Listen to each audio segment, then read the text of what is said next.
इस्लाम में राम को किस नजर से देखा जाता है कि राम नबी थे? राम के बारे में क्या ओपिनियन मिलती है? क्योंकि शायद ये कहानी हमें ये नहीं सिखा रही राम बनो। राम जैसे किरदारों को या तो एक अजीम बादशाह या एक नेक और आदिल हुक्मरान या फिर एक लेजेंडरी फिगर के तौर पर बयान किया गया है। इस्लाम हमें ये सिखाता है, हम उसे नबी नहीं कह सकते। तो अब जब हम राम की कहानी को देखेंगे, 4500 साल पहले ना कोई इंडिया था ना पाकिस्तान। फोकस आता है राम पर। राम को बचपन से ही ट्रेन किया जाता है। केकई जो राम से मोहब्बत करती थी अचानक ऑपोजिट डायरेक्शन में चली जाती है। क्या राम नेचुरली ऐसे थे या उन्हें ऐसा बनाया गया? रावण और Ram face to face. Ravan कोई आम दुश्मन नहीं था, वो पावरफुल था। और फिर एक तीर चलता है, हनुमान, वो एक बंदर थे। क्या ये वाकई हिस्ट्री है? अगर तुम्हें सिर्फ 5 सेकंड दिए जाए और कहा जाए अभी फैसला करो, या तो तुम दुनिया के सबसे ताकतवर इंसान बन सकते हो या सब कुछ छोड़कर एक ऐसे सफर पर निकल सकते हो जहां से वापस आना भी गारंटीड ना हो, तो तुम क्या चुनोगे? सच बताना, हीरो बनने वाला आंसर नहीं, बल्कि वो आंसर जो तुम वाकई लोगे। क्योंकि यही डिसीजन हजारों साल पहले एक इंसान ने लिया था और उसने वो ऑप्शन चुना जो आज के टाइम में ऑलमोस्ट कोई नहीं चुनता। उसने पावर रिजेक्ट की, उसने सेक्रीफाइस एक्सेप्ट किया। नाम था राम। लेकिन मसला यहाँ से शुरू होता है। हमें ये कहानी बचपन से एक स्पेसिफिक वर्जन में सुनाई जाती है, एक परफेक्ट वर्जन। लेकिन जब तुम उसे लॉजिक के साथ देखते हो तो कहानी बदलना शुरू हो जाती है और सवाल डेंजरस हो जाते हैं। क्या वाकई ऐसा हुआ था या ये एक स्टोरी है जिसे टाइम के साथ परफेक्ट बनाया गया? और अगर हम इस कहानी को ब्लाइंड बिलीफ के बजाय लॉजिक, साइकोलॉजी, पावर डायनामिक्स के लेंस से देखें तो रिजल्ट क्या निकलता है? हीरो रहेगा या पिक्चर थोड़ी डिफरेंट निकलेगी? चलो वापस चलते हैं। तकरीबन 4500 साल पहले ना कोई इंडिया था ना पाकिस्तान, ना कॉन्स्टिट्यूशन, ना ह्यूमन राइट्स। सिर्फ एक चीज मैटर करती थी, पावर। जिसके पास ताकत थी वही रूल करता था और जिसके पास ताकत नहीं थी उसका एग्जिस्टेंस भी क्वेश्चनेबल था। उसी दुनिया में एक रियासत थी, अयोध्या। लेकिन ये आम रियासत नहीं थी, यहाँ कियोस कम था, सिस्टम ज्यादा था। और सिस्टम का मतलब क्या होता है? Control, order, hierarchy. और इसी सिस्टम को कंट्रोल करता था एक बादशाह, दशरथ। अब यहाँ एक इंपॉर्टेंट साइकोलॉजिकल एंगल समझो। एक बादशाह जिसके पास पावर है, आर्मी, रिस्पेक्ट है,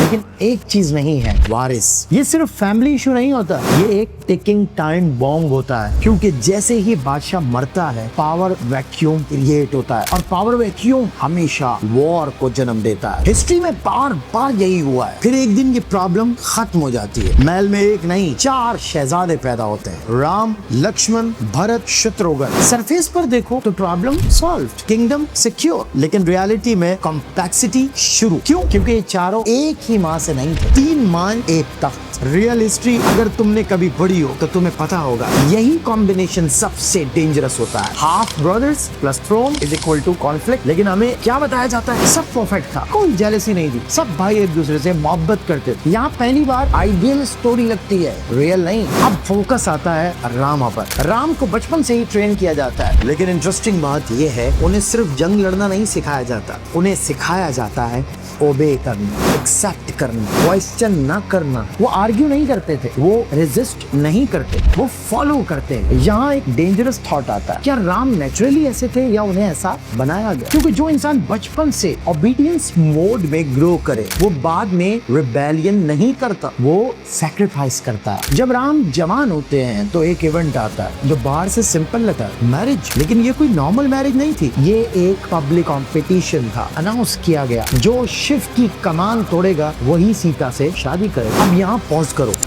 और सोचो, एक डिवाइन बो जिसे कोई उठा नहीं सकता और एक इंसान उसे तोड़ देता है। फिजिकली पॉसिबल या सिंबॉलिक एग्जैजरेशन? नैरेटिव में क्या होता है? राम आते हैं, कमान उठाते हैं और एक ही झटके में तोड़ देते हैं। क्राउड रिएक्ट करता है, जय राम, हीरो ऑफिशियली एस्टैब्लिश। लेकिन हर स्टोरी में एक हिडन रिएक्शन होता है। यहाँ वो है रावण। हमें बताया जाता है विलन, इविल किंग। लेकिन कुछ वर्जन्स में scholar, Shiva devotee, powerful ruler. तो सवाल, क्या वो वाकई विलन था या हर स्टोरी को विलन चाहिए होता है? शादी के बाद लगता है एवरीथिंग परफेक्ट और फिर गेम चेंज। केकई जो राम से मोहब्बत करती थी अचानक ऑपोजिट डायरेक्शन में चली जाती है। वो एक पुराना वादा यूज करती है और डिमांड रखती है राम को 14 साल एक्साइल, भरत को किंग। यहाँ एक मिनट रुक जाओ, ये सडन चेंज क्यों? इमोशन या पॉलिटिक्स? क्योंकि हिस्ट्री में पावर कभी एक्सीडेंट से शिफ्ट नहीं होती, वो प्लान होती है, एग्जीक्यूट होती है और फिर जस्टिफाई की जाती है। अब स्टोरी का सबसे इंपॉर्टेंट मोमेंट, ये वो पॉइंट है जहां रिबेलियन पॉसिबल था, आर्मी यूज हो सकती थी, तक लिया जा सकता था, लेकिन राम क्या करते हैं? कुछ भी नहीं। वो ना आर्ग्यू करते हैं ना रेजिस्ट, वो सिर्फ एक्सेप्ट करते हैं। और यही सवाल डेंजरस है, क्या ये हीरोइज्म है या कंडीशनिंग? राम जाना चाहते हैं अकेले, लेकिन सीता कहती है जहां आप वहां मैं। लक्ष्मण भी साथ आ जाते हैं और यूं तीन लोग अपनी पूरी दुनिया छोड़कर जंगल की तरफ निकल जाते हैं। ये लाइन सुनने में जितनी सिंपल लगती है उतनी है नहीं, क्योंकि कहानी यहाँ कंफर्ट से निकलकर कियोस में दाखिल होती है। जंगल ये सिर्फ दरख्तों का कॉम्बिनेशन नहीं होता, ये एक ऐसी दुनिया होती है जहाँ न कोई रूल्स होते हैं, न कोई प्रोटेक्शन होती है और हर दिन एक नया खतरा होता है। राम, सीता और लक्ष्मण अब वो लोग नहीं रहे जो कभी महल में रहते थे, अब वो सर्वाइवर्स हैं। यहाँ एक सडल मगर पावरफुल चेंज आता है। जब इंसान से कंफर्ट छिन जाए तो उसकी असल पर्सनैलिटी सामने आती है। यही वो फेज है जहाँ कहानी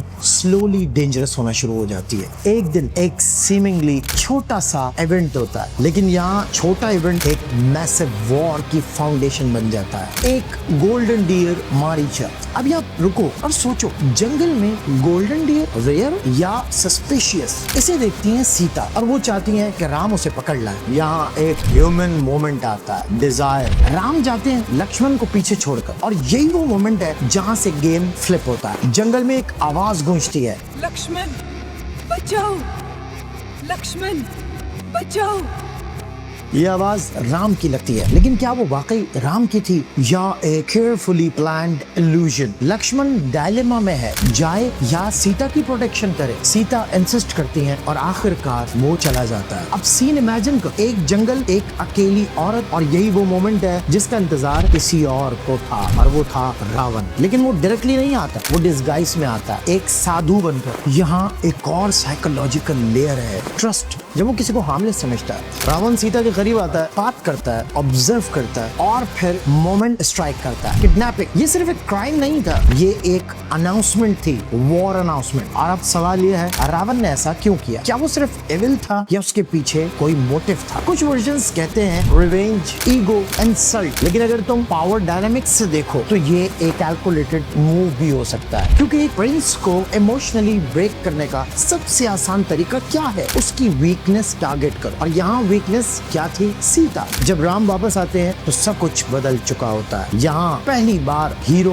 होपलेस नजर आता है। वो जंगल में भटकते हैं, पुकारते हैं, सर्च करते हैं, लेकिन कोई जवाब नहीं। ये वो राम नहीं है जो कमान तोड़ते हैं, ये वो राम है जो खो गए हैं। और यही वो मोमेंट है जहाँ कहानी ह्यूमन हो जाती है। फिर एंट्री होती है एक ऐसे कैरेक्टर की जिसके बारे में आज भी डिबेट होती है, और वो है हनुमान। कुछ लोग कहते हैं वो एक बंदर थे, कुछ कहते हैं एक वॉरियर ट्राइब, और कुछ कहते हैं प्योर सिंबल। लेकिन एक चीज क्लियर है, स्टोरी में उनका रोल गेम चेंजर है। हनुमान सिर्फ एक कैरेक्टर नहीं, बल्कि वो एक्सट्रीम लॉयल्टी का वर्जन। वो राम के साथ खड़े हो बगैर किसी कंडीशन के। और फिर शुरू होती है सर्च, एक ऐसा मिशन जहां डेस्टिनेशन मालूम है लेकिन रास्ता नहीं। आखिरकार पता चलता है कि सीता कहाँ है, लंका। अब यहाँ एक और इंटरेस्टिंग पॉइंट आता है, लंका कोई छोटा सा जंगल कैंप नहीं था, ये एक पावरफुल किंगडम था, एडवांस्ड, ऑर्गेनाइज्ड, स्ट्रॉन्ग, और उसे रूल करता था रावण। अब सोचो, एक्साइल प्रिंस और एक पावरफुल किंग, ये इक्वल फाइट नहीं थी, लेकिन फिर भी वॉर इनएविटेबल थी। हनुमान लंका जाते, समंदर क्रॉस करते। यहाँ एक सवाल फिर आता है, क्या वाकई वो उड़ सकते थे या ये सिंबॉलिक एग्जैजरेशन? लेकिन नैरेटिव में बहरहाल वो जाते, सीता को ढूंढते और एक मैसेज देते,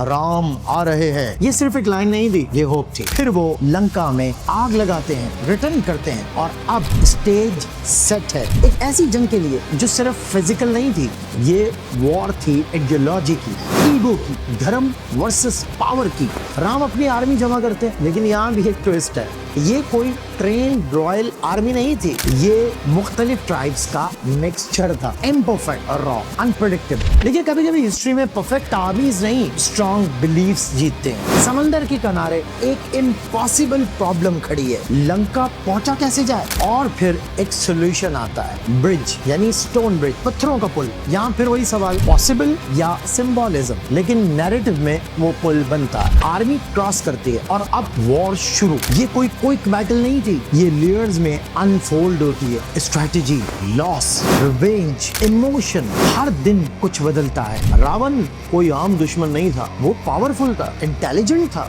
डेंजरस था, और सबसे डेंजरस बात, वो कॉन्फिडेंट था। आखिरकार वो मोमेंट आता है, रावण और राम फेस टू फेस। ये सिर्फ दो इंसानों की फाइट नहीं थी, ये दो आइडियोलॉजीज का कोलिजन था। एक साइड कंट्रोल, ईगो, पावर, और दूसरी साइड ड्यूटी, सैक्रिफाइस, बिलीफ। और फिर एक तीर चलता है, रावण गिरता है, जंग खत्म, हीरो जीत जाता है। लेकिन क्या वाकई सब खत्म हो जाता है, या असल सवाल यहाँ से शुरू होता है? क्योंकि अगर तुम पूरी कहानी को दोबारा देखो तो कुछ चीजें डिस्टर्ब करती हैं। हर कैरेक्टर टू परफेक्ट क्यों है? हर डिसीजन आइडियल क्यों है? हर कॉन्फ्लिक्ट क्लीन क्यों है? रियल दुनिया मैसी होती है, कॉन्ट्रडिक्टरी होती है, लेकिन ये स्टोरी क्लीन है। तो फिर सवाल ये है, क्या ये वाकई हिस्ट्री है या एक ऐसा नैरेटिव जिसे लोगों को इंस्पायर करने के लिए डिजाइन किया गया? और अगर ये नैरेटिव है तो फिर हमें क्या लेना चाहिए, ब्लाइंड बिलीफ या अंडरलाइंग मैसेज? क्योंकि शायद ये कहानी हमें ये नहीं सिखा रही राम बनो, बल्कि ये सिखा रही है डिसीजन सोच कर लो। क्योंकि एंड में कहानी राम की नहीं, ये कहानी है चॉइस की, और वो चॉइस जो तुम अगले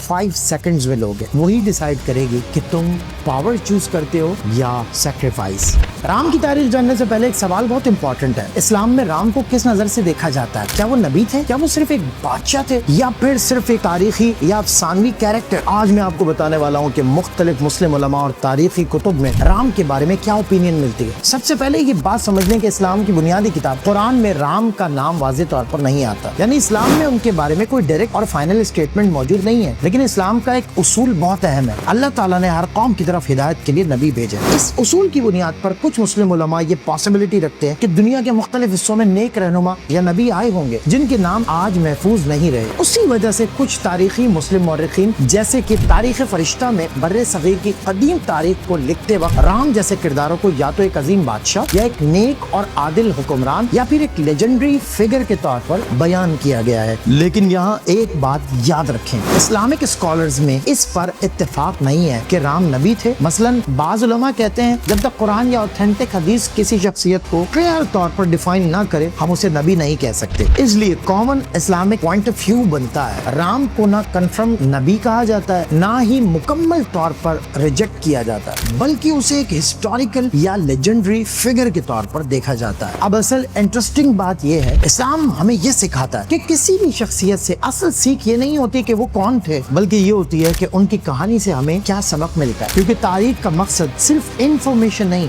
बल्कि रिफ्लेक्शन है। तो अब जब हम राम की कहानी को देखेंगे तो सवाल ये नहीं होगा कि वो देवता थे या नहीं, असल क्वेश्चन ये होगा कि उनकी स्टोरी हमें इंसान, इख्तियार और फैसलों के बारे में क्या सिखाती है। अगर अब तक आपने मेरे चैनल को सब्सक्राइब नहीं किया तो चैनल को सब्सक्राइब कीजिए, बेल आइकन का बटन दबा दीजिए ताकि मजीद आने वाली इंफॉर्मेटिव, हिस्टोरिकल और एजुकेशनल वीडियोस आप तक पहुंचती रहें।